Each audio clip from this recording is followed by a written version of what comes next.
बिस्मिल्लाहिर्रहमानिर्रहीम। This is Sabeen Razzaq और आप सबकी खिदमत में मेरा सलाम अर्ज है।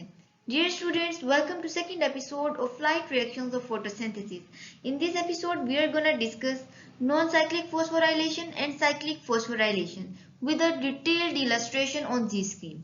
So, dear students, here we go.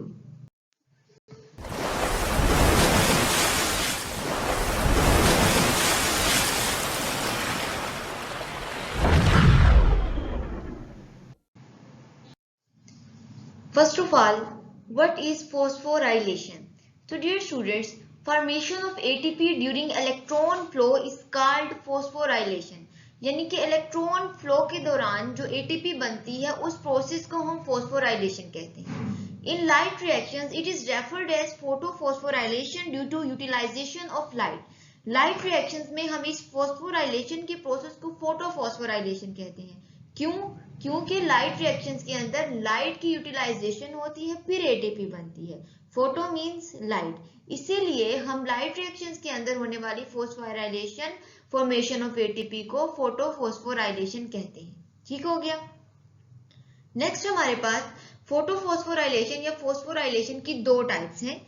Number 1 is non-cyclic phosphorylation and number 2 is cyclic phosphorylation. Okay, non-cyclic phosphorylation क्या है? आप देख सकते हैं कि non-cyclic phosphorylation में प्रोसेस सिर्फ एक साइड पे जा रहा है, यानी कि एक डायरेक्शन है. One way flow of electron होता है नॉन साइक्लिक फोस्फोराइलेशन के अंदर, इसीलिए हम इसको नॉन साइक्लिक कहते हैं. सिमिलरली आप साइक्लिक फोस्फोराइलेशन में देखें तो आपको एक साइक्लिक फॉर्मेशन ऑफ एटीपी नजर आ रही है, आपको एक साइक्लिक इलेक्ट्रॉन फ्लो नजर आएगा, इसलिए हम इसको साइक्लिक फोस्फोराइलेशन कहते हैं क्योंकि एटीपी अगेन एंड अगेन एक साइक्लिक प्रोसेस में बनती है. अब नॉन साइक्लिक फोस्फोराइलेशन किस तरह से होती है, साइक्लिक फोस्फोराइलेशन किस तरह से होती है, इनके अंदर कौन से बायोकेमिकल पाथवेज इन्वॉल्व हैं, उनको अब हम डिटेल से देखते हैं. डियर स्टूडेंट्स, अब हम पढ़ेंगे cyclic and non cyclic phosphorylation के बायोकेमिकल पाथवेज. तो अपनी आंखें, कान और दिमाग खोल लीजिए और अगर माइंड में कोई डिस्ट्रैक्शन चल रही है तो उसे साइड पे रख दीजिए, otherwise you will not get the point. Anyways dear students, हमारे पास यहाँ पर सबसे पहले फोटो सिस्टम 2 मौजूद होता है. फोटो सिस्टम 2 के रिएक्शन सेंटर को हम P680 कहते हैं.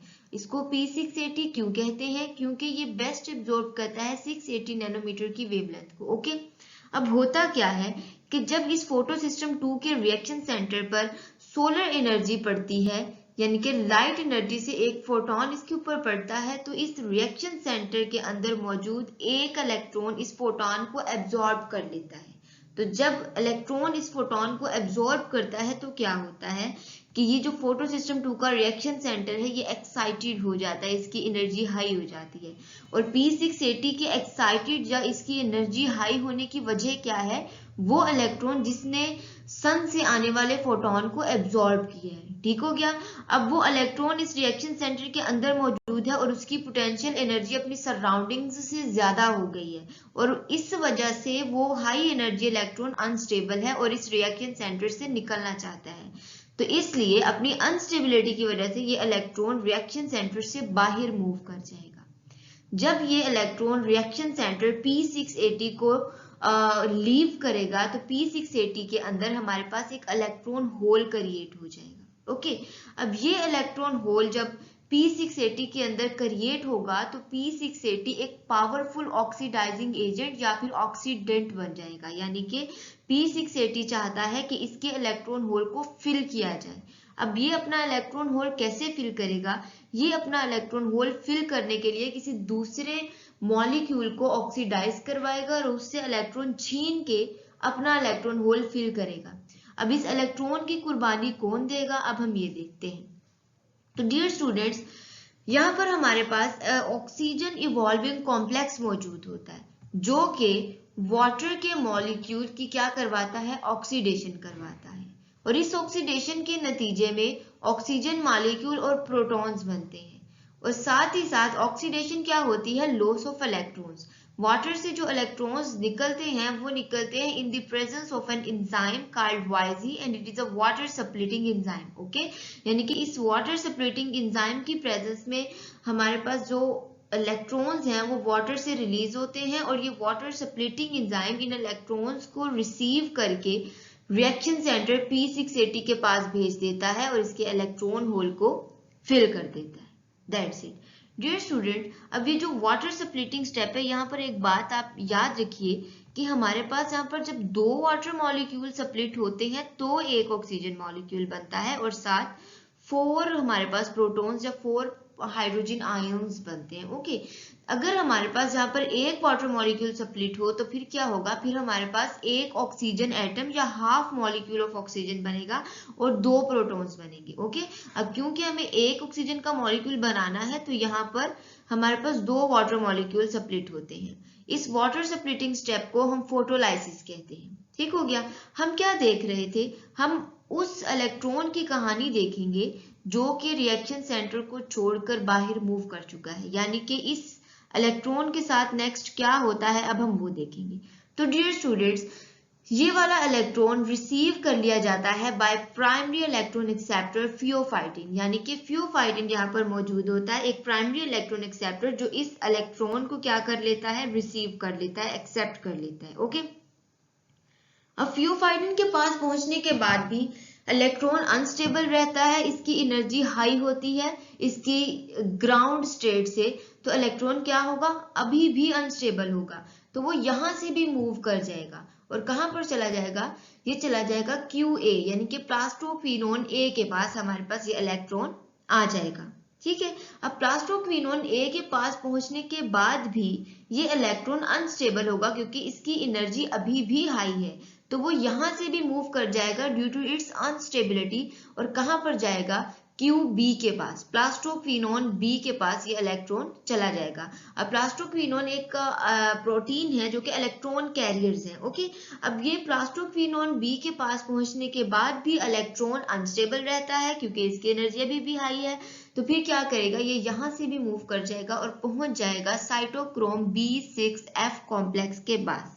ठीक है, अब साइटोक्रोम B6F कॉम्प्लेक्स के पास क्या होता है, साइटोक्रोम B6F कॉम्प्लेक्स के पास साइटोक्रोम B मौजूद होता है, QFESR risky iron sulphur protein होता है और साइटोक्रोम F मौजूद होता है। जब इलेक्ट्रॉन यहाँ पर पहुंच जाएगा तो अपनी कुछ एनर्जी उसी तरह से कुछ एनर्जी एमिट करेगा, लेकिन फिर भी इसकी एनर्जी अपनी ग्राउंड स्टेट से हाई रहेगी, जिसकी वजह से ये साइटोक्रोम B6F कॉम्प्लेक्स से गुजरने के बावजूद या उसके पास पहुंचने के बावजूद भी अनस्टेबल रहेगा और यहां से भी मूव कर जाएगा प्लास्टोसायनिन के पास, यानी कि इसके बाद साइटोक्रोम B6F कॉम्प्लेक्स के पास हमारे पास एक और इलेक्ट्रॉन कैरियर आता है जिसको प्लास्टोसायनिन कहते हैं, वो इस इलेक्ट्रॉन को रिसीव कर लेगा। कौन सा इलेक्ट्रॉन, वही इलेक्ट्रॉन जो P680 से बाहर निकला था। ओके, अब आप देख सकते हैं कि ये इलेक्ट्रॉन P680 से चला है और प्लास्टोसायनिन के पास पहुंच गया है और इस सफर के दौरान ये कॉन्स्टेंटली एनर्जी इसकी कम होती जा रही है, यानी कि कॉन्स्टेंटली एनर्जी एमिट कर रहा है, एनर्जी डिसिपेट हो रही है और जो एनर्जी डिसिपेट हो रही है उस एनर्जी को यूज करते हुए हमारे पास ATP बना ली जाती है। ठीक हो गया, यहाँ पर हमारे पास ATP बन गई, फोटो सिस्टम 2 का जो काम था वो हो गया खत्म, यानी कि फोटो सिस्टम 2 की इलेक्ट्रॉन ट्रांसपोर्ट चेन जो थी pheophytin, plastoquinone A, plastoquinone B, cytochrome complex और प्लास्टोसायनिन, ये electron transport chain photo system 2 की है और ये हमारे पास कंप्लीट हो गई। ठीक है, और इसके नतीजे में ATP बनी है। ठीक हो गया, अब कहानी आती है फोटो सिस्टम 1 की। फोटो सिस्टम 1 के रिएक्शन सेंटर को हम P700 बोलते हैं। ओके, क्योंकि ये बेस्ट एब्जॉर्ब करता है 700 नैनोमीटर की वेवलेंथ को। ठीक हो गया, अब सेम उसी तरह से इसके ऊपर जब लाइट एनर्जी पड़ती है, यानी कि एक फोटोन आके जब इसके रिएक्शन सेंटर के साथ कोलाइड होता है, तो यहाँ पर मौजूद एक इलेक्ट्रॉन इस फोटोन की एनर्जी को एब्जॉर्ब कर लेता है और ये P700 इस एब्जॉर्प्शन के नतीजे में क्या हो जाता है, हाई एनर्जी लेवल पर चला जाता है और एक्साइटेड हो जाता है। समझ में आया आप लोगों को? P700 के एक्साइटेड होने की वजह क्या है, वही वाला इलेक्ट्रॉन जिसने फोटोन को एब्जॉर्ब किया है और अब वो अपने सराउंडिंग के मुकाबले में ज्यादा पोटेंशियल एनर्जी रखता है जो कि उसको अनस्टेबल बना रही है और अपनी इसी अनस्टेबिलिटी की वजह से वो इस P700 को छोड़ देगा, यहां से निकल जाएगा। ओके, अब डियर स्टूडेंट्स, जैसे ही ये इलेक्ट्रॉन P700 रिएक्शन सेंटर से निकलेगा तो P700 रिएक्शन सेंटर के अंदर इलेक्ट्रॉन होल क्रिएट होगा। सेम उसी तरह से अब रिएक्शन सेंटर P700 चाहता है कि इसके इलेक्ट्रॉन होल को फिल किया जाए। अब इसके इलेक्ट्रॉन होल को कैसे फिल किया जाएगा? इसके इलेक्ट्रॉन होल को फिल करने के लिए आप देख सकते हैं जो प्लास्टोसाइनिन के पास इलेक्ट्रॉन था जो P680 से आया था, वही इलेक्ट्रॉन प्लास्टोसाइनिन से मूव करेगा और P700 के अंदर आ जाएगा और इलेक्ट्रॉन होल को फिल कर देगा। ठीक हो गया। अब यहाँ पर जो P700 है वो पावरफुल ऑक्सीडेंट नहीं बना, क्योंकि इसने अपने इलेक्ट्रॉन होल को फिल कराने के लिए किसी भी मॉलिक्यूल की ऑक्सीडेशन नहीं करवाई, बल्कि वही वाला इलेक्ट्रॉन ले लिया जिसे प्लास्टोसाइनिन ने कैरी किया हुआ था। इसका हरगिज ये मतलब नहीं है कि प्लास्टोसाइनिन ऑक्सीडाइज हुआ। प्लास्टोसाइनिन का ये अपना इलेक्ट्रॉन तो है नहीं, ये इलेक्ट्रॉन P680 से आ रहा है। ठीक है, P700 जो है पावरफुल ऑक्सीडेंट नहीं बनता, लेकिन ये पावरफुल रिडक्टेंट बन जाता है।